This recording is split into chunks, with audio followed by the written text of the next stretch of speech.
आपको जो काम मिलता है कीजिए, लेकिन ज़्यादा आप ये चॉइस करें कि हमें ऑयल एंड गैस वाला एक्सपीरियंस मिले, क्योंकि जब आप गल्फ़ के लिए ट्राई करने आएंगे मुश्किल होता है, क्योंकि कोई आपके सीवी को चूज ही नहीं करता है जब फ्रेशर।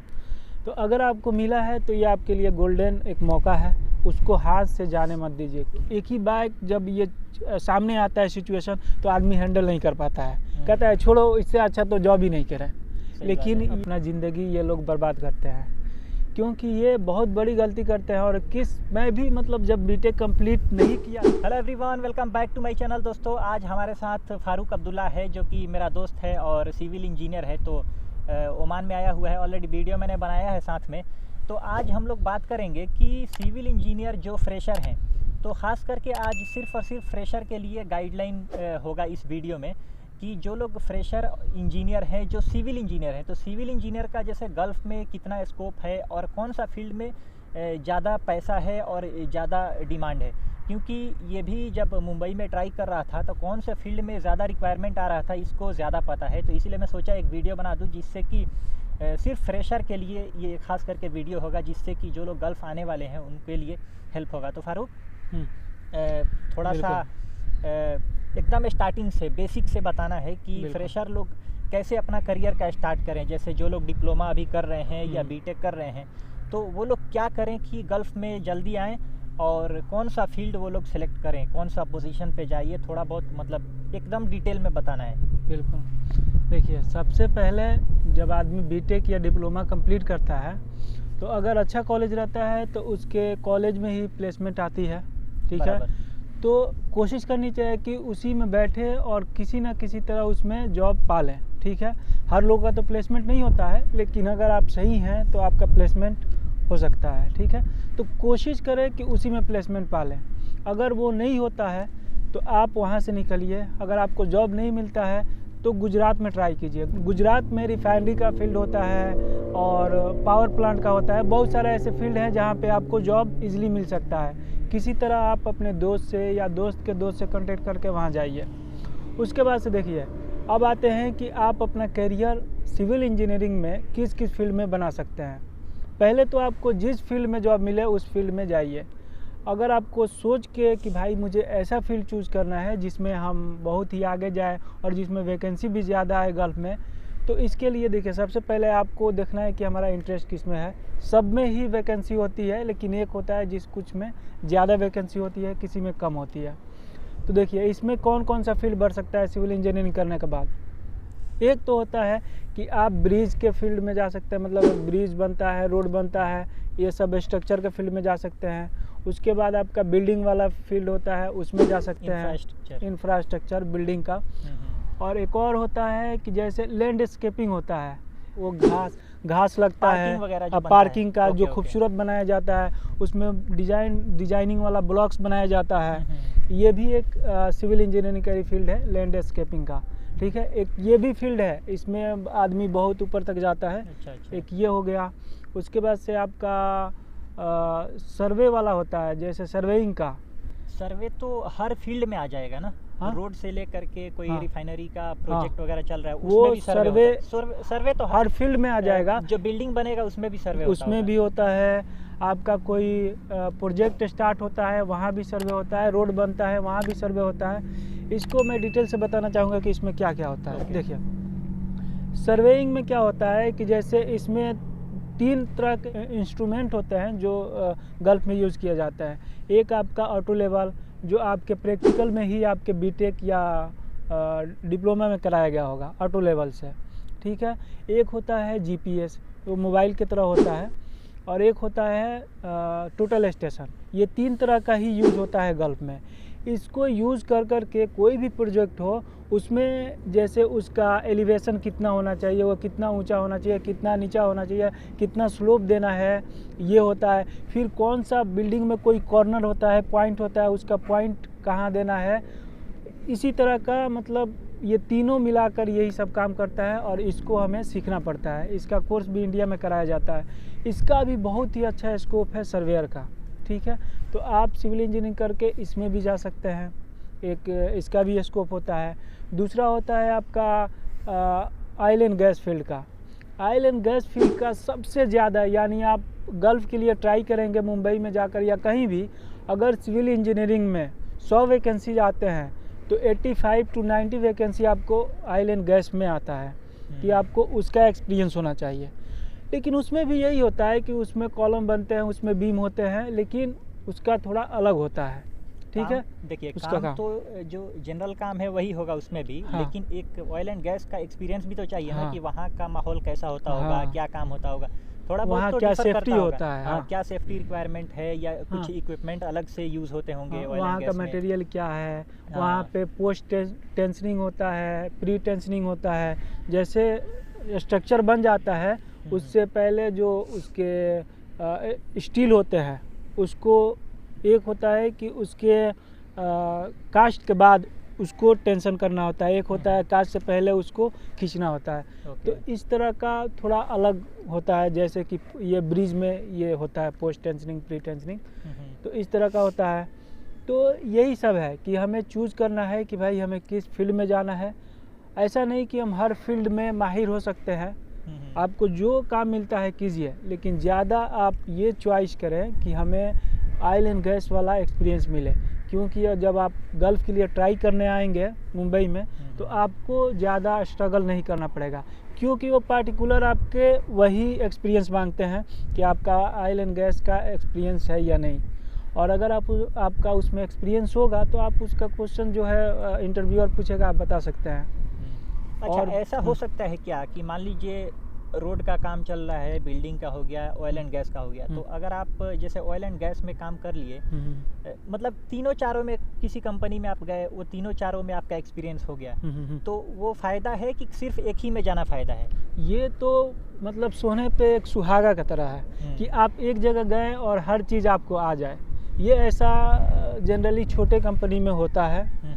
अब बड़ी कंपनी में मान लीजिए कोई बड़ी कंपनी है, वो सब तरह का काम कराता भी है ना, तो आपको जिस डिपार्टमेंट में रख देता है फिर चेंज होना मुश्किल ही, बहुत ही मुश्किल होता है, आपका चेंज नहीं हो पाता है। लेकिन छोटी कंपनी जो रहती है वो अगर आपको ले जाती है और हर तरह का उसको काम मिलता है, तो आपका हर तरह का एक्सपीरियंस हो जाता है। जैसे कि साजिद को है, इनको हर तरह का फील्ड जो है जितना भी इनका होता है, जैसे टैंक्स का होता है, ऑयल एंड गैस का होता है, वेल्डिंग का होता है, मतलब शिपयार्ड का हो गया, ऑफशोर का होता है, हाँ। हर तरह का अल्हम्दुलिल्लाह इनको एक्सपीरियंस हो गया। अब अगर ये जाएंगे दूसरी कंपनी के लिए इंटरव्यू देने, तो कोई भी जो वैकेंसी निकले ऑयल एंड किसी भी गैस तरह का हो, प्रेशर वेसल, पाइपिंग, शिपयार्ड जी, और स्ट्रक्चर, टैंक, वेसल, मतलब ये सब कुछ हर तरह हो का। गया है। तो ये छोटी कंपनी में आए हैं, इसलिए इनको हर तरह का काम करा दिया है 4-5 साल में, तो इनको हर तरह का नॉलेज हो गया है। और ये जैसा भी कंपनी आए, जैसा भी क्वेश्चन करे, अल्हम्दुलिल्लाह ये बता सकते हैं। तो अगर ऐसा मिले तो ये तो बहुत अच्छी बात है। लेकिन अगर आपको एक चूज़ करना है, मेरे तरफ से ये एक रिकमेंडेशन है कि आप ऑयल एंड गैस को चूज़ करें। आपको जॉब नहीं मिलता है, आप गुजरात जाएं। गुजरात में बहुत सारा ऐसा काम होता है, कहीं कॉन्ट्रैक्टर में, कहीं किसी भी जगह आप लग जाइए, ठीक है। अच्छा, बहुत सारे लोग मुझसे मैसेज करते हैं कहीं जॉब के लिए रेफरेंस, तो मुझे तो 4-5 साल हो गया ओमान में, प्लस उधर जॉब सर्च किया तो कुछ 6 साल हो गया छोड़े हुए, मतलब इंडिया। तो रेफरेंस तो सब ख़त्म हो जाता है कि मतलब इंडिया में कुछ दोस्त लोग थे, वो लोग चले गए सऊदी में, कुछ लोग ओमान आ गए। तो गुजरात में जो लोग जॉब सर्च करना चाहते हैं, वहाँ पे आप किसी रिलेटिव या कोई दोस्त के पास कैसे भी जा कर के वहाँ रूम लेके आप रहेंगे ना, तो वहाँ पे जो सब कॉन्ट्रैक्टर होते हैं, छोटे मोटे जो ठेकेदार होते हैं, वो लोग के थ्रू आपका जॉब मिल जाता है। तो ज़रूरी नहीं है कि आप डायरेक्ट रिलायंस कंपनी में ही चले जाएं या कोई बड़ा वाला कंपनी में चले जाएं। छोटे मोटे जो सब कॉन्ट्रैक्टर होते हैं वो लोग काम लगा देते हैं। स्टार्टिंग में वही है कि सैलरी आपको कम मिलेगा, लेकिन आपका जो एक्सपीरियंस बढ़ेगा वो आपके लिए बहुत मतलब बेनिफिट होगा आगे के लिए। जी, 10-12 हज़ार सैलरी देंगे, कोई दिक्कत नहीं, आप उतना में ज्वाइन कर लीजिए, बस अपना और करियर बनाना आप वहाँ पे आप देखिए कि हमें बस काम को सीखना है, चाहे वो हमें फ्री में रखे, खाने पे रखे, फिर भी हम रह जाएं।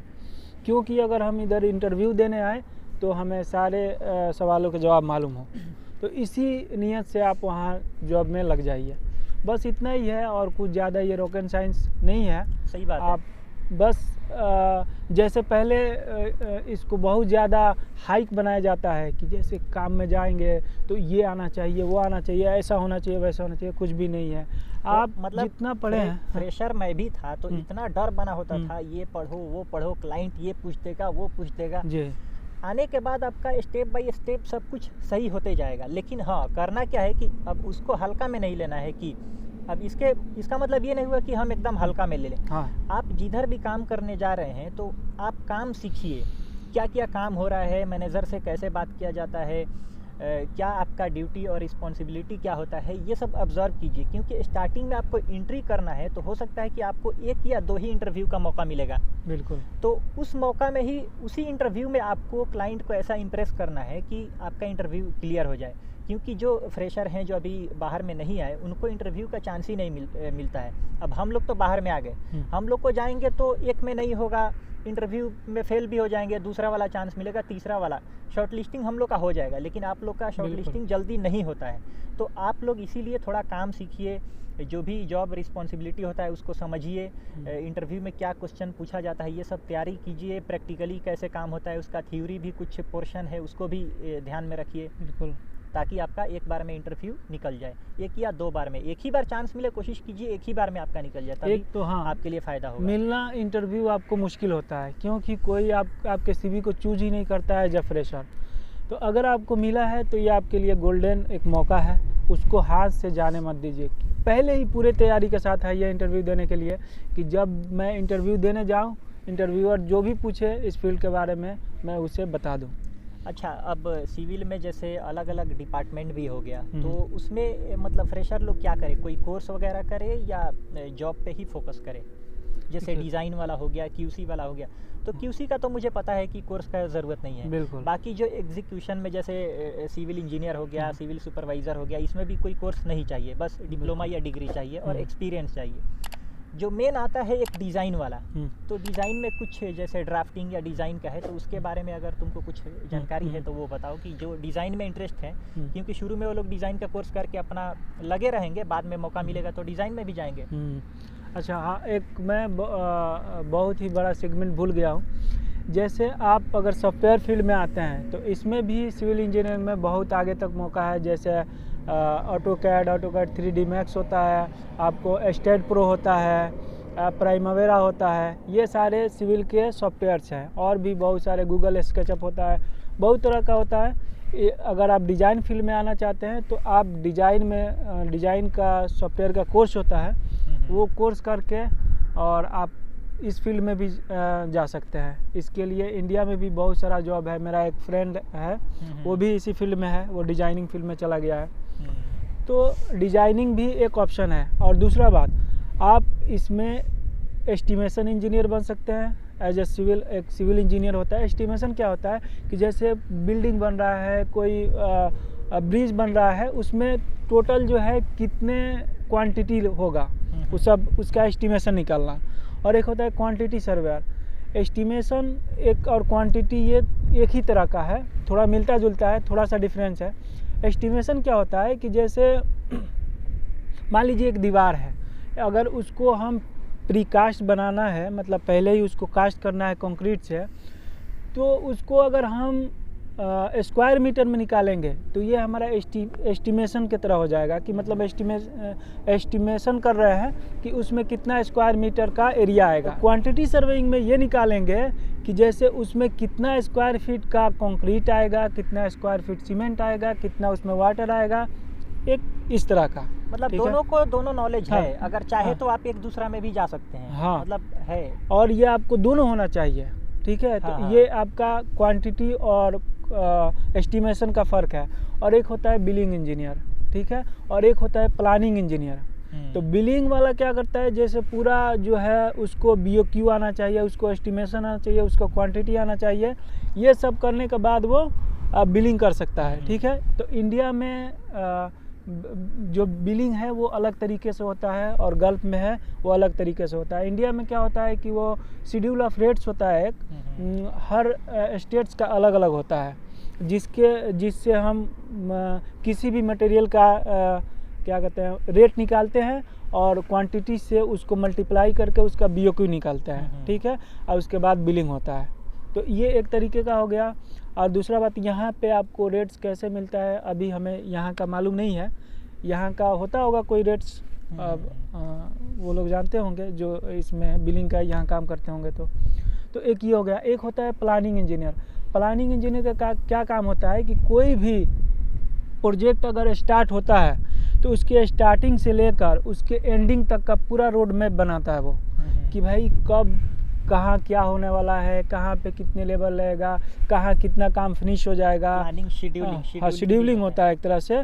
और वो हर दिन का वो रिकॉर्ड भी रखता है कि भाई इतना हमें काम हुआ तो कितना का इस काम से मुझे बिलिंग हो जाएगा और कितना का एक्सपेंसेस हो गया, तो इतना में मुझे लगेगा, कितना आवर्स लगेंगे काम को ख़त्म होने में, इतना ज़्यादा टाइम क्यों लग रहा है, ये सब चीज़ मतलब प्लानिंग वाला करता है। और इसके लिए एक सॉफ्टवेयर है प्राइमावेरा, जो मस्ट है प्लानिंग इंजीनियर में आने के लिए है। तो इसके लिए भी आप स्टार्टिंग से ही इंडिया में जॉब सर्च कर सकते हैं।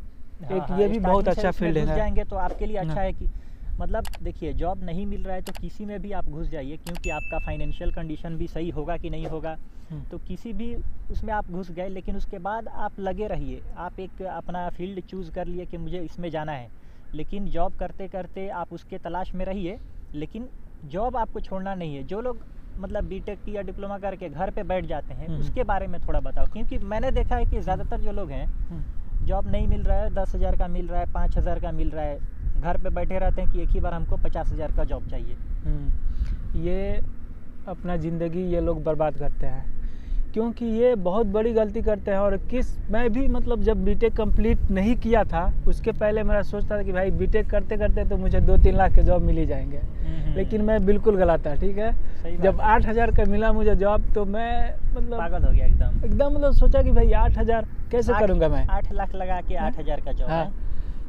6-7 लाख कंप्लीट करने के बाद लगाने के बाद बीटेक कंप्लीट हुआ, उसके बाद 8,000 का जॉब मिल रहा है। तो आदमी कहीं ना कहीं थोड़ा पहले से अगर दिमाग में ये बात नहीं रहती है ना, तो एक ही बार जब ये सामने आता है सिचुएशन तो आदमी हैंडल नहीं कर पाता है, कहता है छोड़ो, इससे अच्छा तो जॉब ही नहीं करें। लेकिन ये बिल्कुल गलत है, ऐसा नहीं करना चाहिए। आप सोचिए कि ठीक है ये मैं पढ़ाई ही कर रहा हूँ, समझिए कि मुझे इसमें पैसा और मेरे पास से लगेगा, ये मत सोचिए कि मैं जॉब कर रहा हूँ, ये समझिए कि मैं ये कुछ सीख रहा हूँ। सही बात है, ठीक है। जब इस नियत से आप इसमें आगे बढ़ेंगे तो आपको ये नहीं लगेगा कि भाई मैं सिविल इंजीनियर होकर 8,000 कमा रहा हूँ, 10,000 कमा रहा हूँ, ऐसा आपके दिमाग में नहीं आएगा। आप इसलिए इस फील्ड में जाइए, मतलब सीखने के नियत से जाइए, तभी आप इसमें इसको अच्छे से कर सकते हैं और सीख सकते हैं। अच्छा चलो ठीक है, ये सब तो बात हो गया, लेकिन अब बात करते हैं सैलरी का। क्योंकि सब लोग भाई कोई भी कुछ भी आप कर रहे हैं, लास्ट में आपका वही है कि हमको सैलरी कितना मिलेगा। तो थोड़ा अलग अलग फील्ड को डिवाइड करके एक एवरेज कितना सैलरी तक आप कमा सकते हैं, जैसे रोड में गए या बिल्डिंग वाला में गए, ऑयल एंड गैस में गए, पार्किंग वाला जो बता रहे थे, लैंडस्केपिंग वाला, तो इन सब में कितना कितना अर्निंग हो जाता है एवरेज? एक मतलब स्टार्टिंग में अगर आप आ रहे हैं तो कितना मिलेगा, जब एक्सपीरियंस 5-10 साल का गल्फ का हो जाता है तो कितना मिलेगा? देखिए ये डिफ़र करता है आपके कंट्री पे, ठीक है। गल्फ में भी और भी कंट्री है जो कुछ अच्छे पैकेज देते हैं, कुछ कंट्री है थोड़ा कम पैकेज देती है, और ये भी डिपेंड करता है कि आप किस फील्ड में हैं, ये भी डिपेंड करता है, ठीक है। तो अगर देखा जाए सबसे ज़्यादा हाई पैकेज आपको ऑयल एंड गैस का होता है, ठीक है। चाहे आप फोरमैन में आए, सुपरवाइज़र में आए, इंजीनियर में आए, आपका इसमें हाई पैकेज होता है। उसके बाद आपका रोड और ब्रिज वाले इसमें आपका सैलरी होता है। उसके बाद आपका बिल्डिंग में होता है, और ये आपका लैंडस्केपिंग, ये दोनों मतलब सिमिलर है, लेकिन सबसे ज़्यादा ऑयल एंड गैस में है, उसके बाद रोड और ब्रिज वाले में है, बस इस तरह का। और सर्वेयर वाले में भी अच्छा पैसा है, रोड ब्रिज इतना ही, उससे थोड़ा ऊपर समझ लीजिए, ठीक है, सर्वेयर का भी। और कंट्री को देखें तो कंट्री में सबसे ज़्यादा आपको सैलरी मिलता है कतर में, गल्फ मैंने ये पाया है कि गल्फ कंट्रीज में सबसे ज़्यादा सैलरी आपको कतर में मिलता है। कतर रिचेस्ट कंट्री है ना? हाँ। तो चलिए, उम्मीद है कि बहुत कुछ सीखने को मिला होगा जो लोग खास करके फ्रेशर हैं। तो हमारा जो टारगेट होता है कुछ वीडियोस का, कि जो फ्रेशर हैं उनको ज़्यादा से ज़्यादा हेल्प मिले। जो लोग एक्सपीरियंस वाले हैं वो तो धक्का मुक्की खाते खाते एक उनको लाइन मिल गया होगा, लेकिन हम लोग चाहते हैं कि जो लोग फ्रेशर हैं उन्हें ज़्यादा तकलीफ़ ना हो और ज़्यादा फ्रॉड के चक्कर में भी ना पड़े। तो इसके लिए उम्मीद है कि आप लोग को कुछ ना कुछ हेल्प मिला होगा। चलिए वीडियो को ख़त्म करते हो। Okay, thank you very much. Thank you.